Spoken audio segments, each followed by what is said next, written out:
بنقول ان احنا كدكاتره او كتمريض مش بنخدم المرضى، احنا خدامين عند المرضى. بس خدامين عند المرضى اللي هم بيجوا عشان طالبين الخدمه الطبيه، مش لاجئين عشان تطاولوا علينا. كرامتك من كرامتي، لو ما ارتضوش على نفسي ولا حد من بناتي ولا حد من ولادي مش هرتضي عليك.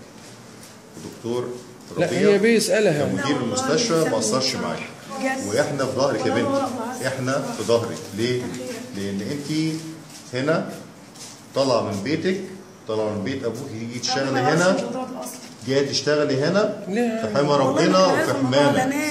اسمعي يا استاذ، اسمعي. انت في حمى ربنا وحمانا.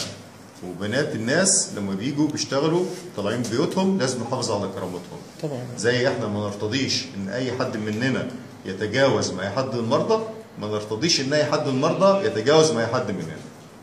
حقك هيوصل لك، وشرف لينا ان انت معانا.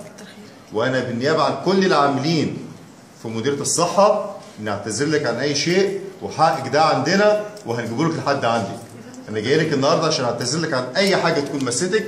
انت بنتي وحقك عندي انا. ماشي؟ خلاص خلاص. ماشي يا ماما.